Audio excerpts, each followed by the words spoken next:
स्वागत है आपका एक बार फिर से डिप्लोमेसी एक्स में। गत 24 आवर्स में जो वर्ल्ड में डेवलपमेंट्स हुए हैं उनके बारे में कुछ बात करेंगे।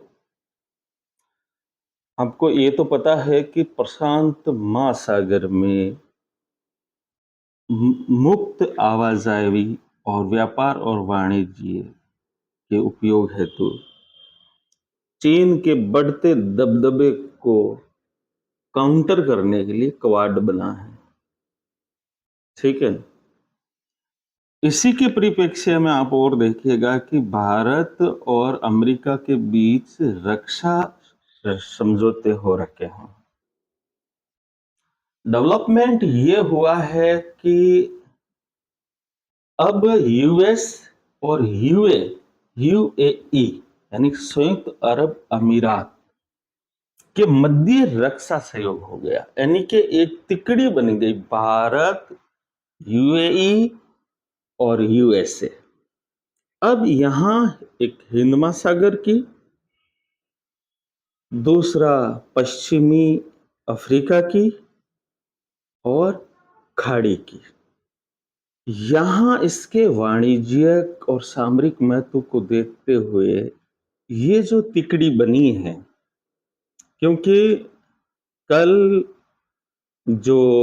कल का मतलब जैसे हमारे यहाँ की तारीख से वहाँ यूएस की तारीख से थोड़ी भिन्नता हो जाएगी, तो कल जो वहाँ के राष्ट्रपति ने जो यूएई के साथ जो रक्षा सहयोग हुआ है उसमें कम से कम 5-6 बार भारत का नाम आया है, यानी कि भारत, यूएई और यूएसए। फिर इसको किस रूप में दे सकते हैं? एक्चुअली में आई स्क्वायर यू स्क्वायर। ठीक है ना, जुलाई 2022 में आई स्क्वायर और यू स्क्वायर, आप इसको यूं समझ लीजिए, आई स्क्वायर यानी India Israel, you square USA UAE. ठीक है ना, जुलाई 2022 में इनकी एक वर्चुअल बैठक हुई थी, और जाहिर सी बात है कि वो कोरोना काल था तो वर्चुअल बैठक ही होनी थी। उस समय खाद्य एवं ऊर्जा संबंधी सहयोग के बारे में बात हुई थी। हम इसी को अगली कड़ी के रूप में हम देख सकते हैं कि अब एक्चुअली में आप यूं समझ लीजिए कि यूएसए ने प्रथम बार किसी एशियाई राष्ट्रों से ये रक्षा संबंधी समझौते किए हैं, नाटो से बाहर वाला के, तो भारत और उसके बाद यूएई। एक तो ये डेवलपमेंट, इसको आप क्वाड के संदर्भ में देखेंगे, ठीक है ना, इसको आप चाइना के काउंटर के रूप में देखेंगे, इसको आप दक्षिणी चीन सागर और अफ्रीकी कंट्रीज के साथ, विशेषकर पूर्वी अफ्रीका, ठीक है ना, पूर्वी अफ्रीका, उत्तरी पूर्वी अफ्रीका यूं समझ लीजिए, खाड़ी से लगता हुआ है, ठीक है ना, और खाड़ी देशों के साथ पेट्रोलियम उत्पादक समूह है वो, ठीक है, उसके संदर्भ में ये एक रणनीतिक समूह है। आने वाले दिनों में शायद सामूहिक सैन्य अभ्यास होंगे, सब कुछ होगा। एक और डेवलपमेंट हुआ है वो ये है कि यूक्रेन के राष्ट्रपति व्लादिमीर जेलेंस्की, ठीक है ना, जेलेंस्की के साथ न्यूयॉर्क में इन 3 महीने में तीसरी बार नरेंद्र मोदी मिल चुके हैं, ठीक है ना।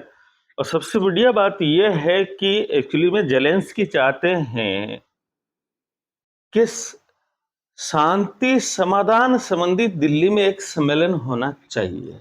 भारत थोड़ा सा इसमें इंटरेस्ट इसलिए नहीं ले रहा है कि शांति समाधान के लिए हम सम्मेलन बुलाए, उसमें रूस का आना बहुत जरूरी है, बाकी शांति की बातें करेंगे किससे, इसलिए थोड़ा सा इंटरेस्टफुल कम है। बाकी भारत की स्पष्ट नीति है कि दो चीजें, कि इस युद्ध से रूस को भी हानि हो रही है और यूक्रेन को भी हानि हो रही है, और इस युद्ध की वजह से गरीब और विकासशील देशों के को भी हानि हो रही है, क्योंकि संसाधन का आवागमन वगैरह वगैरह जो यहाँ से मंगवाते थे वो प्रवाह रुक जा रहा है, ठीक है ना।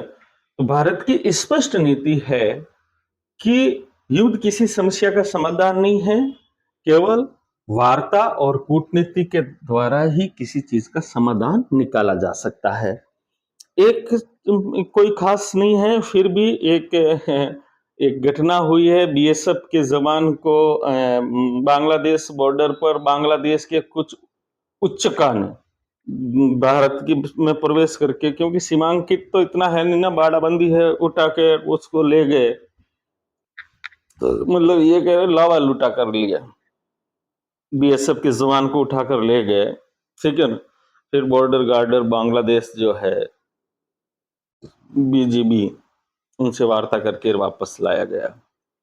एक और जो आपको देखेंगे कि हमारे हिंद महासागर में ही है, हमारे दक्षिण की ओर श्रीलंका। श्रीलंका के जो राष्ट्रपति, नवनिर्वाचित राष्ट्रपति है दिशा नायके ने संसद को 7 महीने पहले, 7-8 महीने, अपने कार्यकाल से 7-8 महीने पहले ही भंग कर दिया।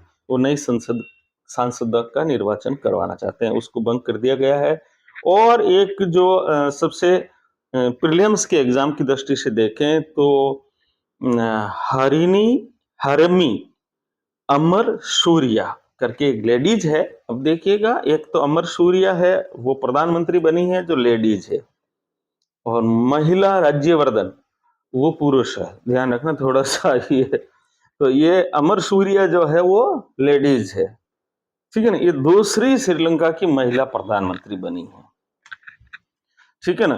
तो आप देखिएगा कि इन भारतीय उपमहाद्वीप में आप देखेंगे कि बांग्लादेश की सर्वा भी करीब करीब महिला रह चुकी है। श्रीलंका में अब प्रधानमंत्री बनी हुई है, पहले भी इसकी भंडार नायके करके थी, ठीक है ना, वो प्रधानमंत्री रह चुकी है।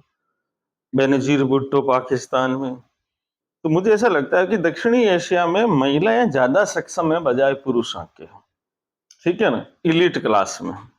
चलिए, एक और थोड़ी दुखद घटना ये हुई है कि ईरान में कोयले की खान में एक विस्फोट हुआ था। दक्षिणी पूर्व तबास खान का नाम है तबास, TABAS, तबास खान, ठीक है। इसमें विस्फोट हुआ था। तो जाहिर सी बात है कि कोयले की खाना से मीथेन निकलती है, मीथेन किसी कारण सुलग गई होगी। और दुख की बात यह है कि उसमें से कोई भी खनक यानी खोदने वाले, क्या बोलते हैं, खनिक, जीवित नहीं बचे। एक और चीज आपको पता है कि एक्चुअली में सऊदी अरब में आपको पता है काबा है, ठीक है ना। मक्का मदीना की यात्रा हज कहलाती है, ठीक है ना। तो वो हज के दिना में ही जाते हैं तो हज होता है, और बाकी गैर हज के दिना में जाए तो उसे उम्रा बोलते हैं, ठीक है। क्या बोलते हैं? उम्रा। तो सऊदी अरब इस चीज से परेशान है। सऊदी अरब इस चीज से परेशान है कि इस उम्रा के बहाने पाकिस्तान से बहुत ज्यादा भिखारी वहां चले जाते हैं, ठीक है ना। तो सऊदी अरब ने कहा कि भाई इसको रोक, ठीक है ना। अठे उम्रा करे, अठे उम्रा भावे। समझ में आ रही नहीं आ रही? That is right. हाँ, एक और चीज मैं आपको थोड़ा सा समझा देता हूं कि आप डेवलपमेंट कैसे हुआ है। देखिए कि मैंने आपको बताया था कि रूस पाकिस्तान के साथ मध्य एशिया से पाकिस्तान पहुंच रहा है, पाकिस्तान से वो हिंद महासागर पहुंच रहा है, ठीक है ना। दूसरी चीज आप देखेंगे कि साल भर पहले ईरान और सऊदी अरब में वार्ता हुई है। ये इतिहास में बहुत बड़ी चीज है। तो अब आपको पता है, मैं जो एक पहली चीज बताई थी आपको कि यूएसए ने यूएई के साथ रणनीतिक साझेदारी की है। तो ये आप यूं समझ लीजिए कि वस्तु स्थिति ये है कि अब सऊदी अरब जो है वो यूएसए से थोड़ा सा दूर जा रहा है, तो यूएई को पास लाया जा रहा है। क्योंकि इस खाड़ी देश में, खाड़ी क्षेत्र में, अरब सागर में, हिंद महासागर में रशियन खुद मध्य एशिया होते हुए पाकिस्तान से थ्रू यहाँ आ रहा है। ये मैंने कल परसों वीडियो में चर्चा भी की थी, ठीक है ना।